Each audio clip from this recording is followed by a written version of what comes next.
Hello, this is Mahant with US India Monitor, and I'm here with Priya Pandya, who is the Chief Operating Officer and the co-founder of Doonya. And we're here in the Doonya studio, which I understand just opened up less than a month ago, right? Yeah. Okay, that's great. So we're here in New York City, and we're just going to talk about a few things related to Doonya. So can you tell us, when did you start getting into the Indian dance scene?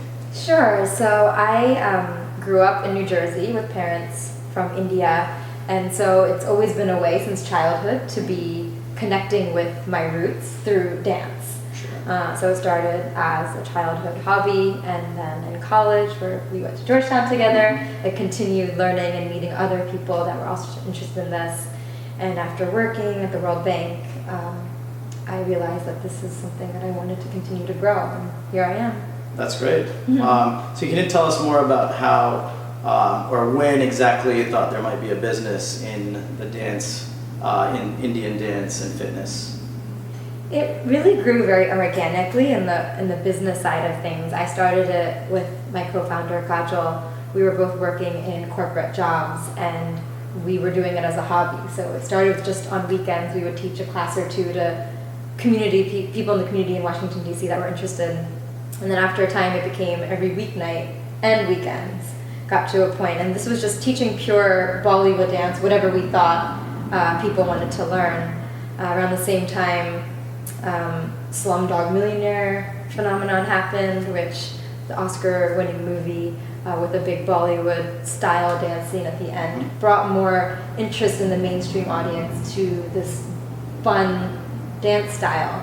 And so at that point, there was businesses like Zumba that were really taking off and taking Latin-inspired dance and bringing it to the mainstream. And we thought, if that exists for Latin American culture, how come it's not there for Indian culture? Sure. And so that's been kind of our goal, is to really share culture through a means that everyone needs. And fitness seemed like something that we all need to do more of. We need to find ways that integrate that with our social lives and that are fun. So that's right. Yeah. So you went from the corporate boardrooms into the dance studio. That's great. Pretty much. That's great. So, and how long has Doonya been around now? So we started the brand as it is now 2 years ago. We launched with a DVD series. It's now on iTunes. We created a lot of digital content on YouTube to get people to understand what this could be. And then we've always been teaching classes all over the US. So we started in Washington, D.C. I moved to New York, started it here, and Kajal, the other co-founder, is in Houston. She was also briefly in LA. So wherever we go, we bring Doonya. When I travel around the world, I start teaching classes there. So, yeah. Where have you traveled to with Doonya? We went to India. We're Reebok Global Ambassadors, so that allows us to get a great fitness platform to share our program and train other instructors. And so we went to India in April of this year and taught 100 global of Reebok India instructors in Mumbai and Delhi. Wow. Which was something we were a little afraid of at first, because we thought, how are, this was like a program that is Indian in its origin, and we're Americans, how are we sharing this program that has its roots there? But what we were really welcomed with open arms, and people really embraced our desire to share the program from both sides. So we don't want it to be a program that's just Indian or just American, but it really is blending the two in a way that the different outlooks are what makes it special, and that's like that intersection. And sure. That was really neat. So it's a case of you're bringing basically the U.S. kind of fitness DVD class model, dance studio model. You're putting an Indian spin on it, and you're bringing it to India. It seems like, which is probably very unique. I haven't heard of anyone else doing that. In the way that you're doing it. And so I'm interested in what is the reception like in India when you go over there with your company? We were really excited about that. We were at first afraid because we thought Indians might think this is like us exploiting a culture, but they really loved that idea of taking technique of fitness, understanding the science behind it, sure, and merging that with the art of dance and the culture, the deep-rooted culture of India, and even Bollywood, the years and the decades of how it's evolved.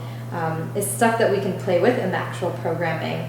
And so now we do have instructors that are licensed instructors, which means they get access to all the choreography and the programming, and they teach wherever they want. So they're creating Doonya in like Jammu and Kashmir. They're creating Doonya in Delhi, in Bombay, and bringing fitness to India in a way that's never been done before. So that's really exciting. It is. That's something great. So it's almost like you're franchising your brand and allowing people to put their own kind of view onto it, or their own class techniques, and while using the Doonya brand and the Doonya techniques that you're sharing. It's to share the learnings that we've been able to uncover working on this for many years, and creating a platform for people to merge the cultures and to connect through dance, because it's one of those tools when you look at foreign policy and things, and diplomacy, it's the cultural aspect is just as important as, if not more. It could be more important. Yeah. Make an argument that it's more important than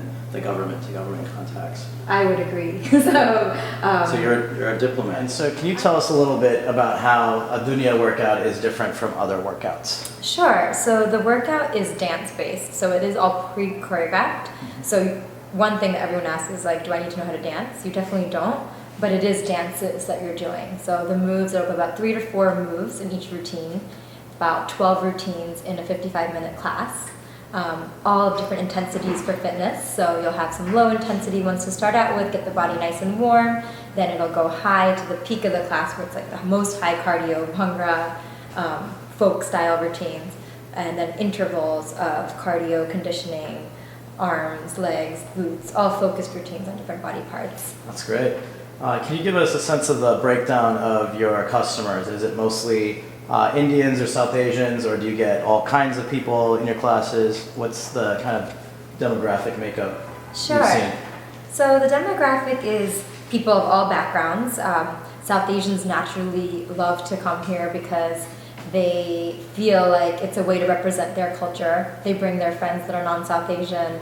And we have people that are just looking for something different in the fitness industry. It's bound to be disrupted by things that are connected to something bigger than just running on a treadmill. So pretty much our customers are women usually, although Mahant, you should definitely try it. Well, that's not a problem. That sounds just fine. So yeah. That's great. So would you say the dance moves that you were talking about, I know there's different levels of intensity that you mentioned, are they all South Asian or Indian in origin, or do you incorporate things from other cultures, or do you make new kind of moves, or do you innovate in your dance classes? So we have 4 categories of moves that we base all of our routines on that are all rooted in Indian culture. So the 4 are bhangra, which is from northern India, Pakistan. So those steps are usually very strong, very high cardio, lots of focus on the legs and lifts and jumps. Then we have our folk style, which includes like Garba, Rajasthani, lots of glides and sweeps, more of that graceful, free-flowing style. Then we use classical Indian styles like Kathak and Bharatanatyam that have more of the rooted. It's kind of like the ballet equivalent of India in terms of the classical form. And lastly, we call it Bolly pop. So that's where we introduce that fusion of Western meets Eastern styles of hip hop and things like that. That Bollywood really is. So. Very cool. So it's a lot of different styles coming together. Are you the one deciding what goes into a class, or do you meet with your partners and have a discussion about what direction you should be going in, or do you just let it happen organically when you're in a class? So the co-founder of Doonya Kajal is really the chief product officer as well of everything that we put together. So she really makes sure she is an amazing, really focused person on making sure that we stay true to our roots at the same time we evolve. So I leave that in her hands. Right. Yeah. That's good. Can you give us an idea of some of the challenges you faced in running this as a business? Every business that in the startup phase has its difficulties, and a lot of times you have to kind of change course, or you have to see what's going on and decide to do things differently. Have you had to come across that in what you're working on? We definitely have. We really want our business to be what we want our program to be, where it really sits on the intersection of art and science, or business and art, and profit and non-profit were all worlds that I've always been exposed to and I really believe in, and I think there's that need to be able to do both, and that's what I learned in school and business school, and that's what we struggle with, on how to really be that blend of it without losing the other side of it. And so we've done it in a way where we we really focus on our goals and our metrics, but our metrics go beyond just revenue, but they also go towards how many people are we creating in the community, how can we create like scale of this, of really leading to other social benefits to the program. And then we're noticing that when you do that, there is just, like they say, like double bottom line to a business, where you can also create a lot of demand for a product. So you mentioned business school. Would you say that having gone to business school has helped you a lot in getting this off the ground, and has helped you in understanding some of the underlying concepts of running a business and some of the challenges you face? Yeah, it's a combination of just experience. So business school was my experience because it gave me a toolkit and a framework to understand how to create something, and also just confidence that it's possible to do it. Also to be able to dream big and put it into action. So I would say business school definitely did help me. It opened up doors to a network of people that also thought about that. So that's great. Yeah. So what does the future of Doonya hold? What can we look forward to? So this is our first studio in New York City. Is this your first studio anywhere? Anywhere. All right. Yes, so anywhere. This is like the headquarters now. This is the flagship, yeah, and it's been an amazing process to be able to create a home for the company. And we realize in a world where everything is becoming digital, there's the value in having a physical home and a presence. And I think as the world continues to become more digital and technology really becomes something that is integrated in everything, I'd love for us to be able to create physical presences in places, because when it comes to health and wellness, doing that with people, like physically actually with people, is never going to be something you don't need. So I hope we can open centers all over. I hope that people that can't come to the centers, we can share it with them through technology, whether it's live streaming our classes or other ways that we can do that. So my goal and our goal at Doonya is really to get people to live freely, connect both their mind and their body with culture, and connect in what we say is one world, one Doonya. So. And I understand you also do some work with nutrition, or the science of how to eat right as well as exercise correctly. Can you talk a little bit about that? Sure. We're looking to, we realize that overall wellness incorporates so much.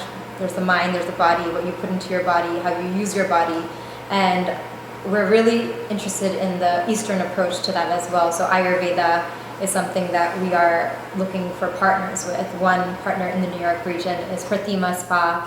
Dr. Pratima Rachur runs Ayurvedic clinic that we are looking to create workouts based on your doshas and the Eastern philosophy of overall wellness, which includes nutrition. So.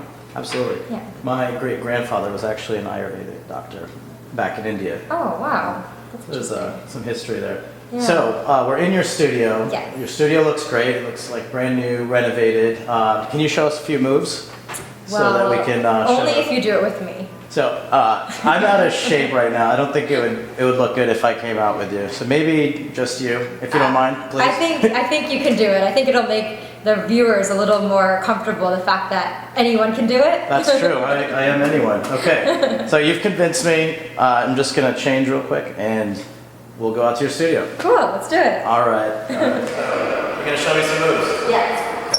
Hopefully I won't fall apart. Okay, so let's just get you right into it. We're not going to like any teaching. All right. Just follow along. So your feet are apart, shoulders moving. 5, 6, step to the middle. We got the step. Then tap. 4, 3, 2, and switch. Tap 4. Glide and lift. We got glide and up. That's it. You got it.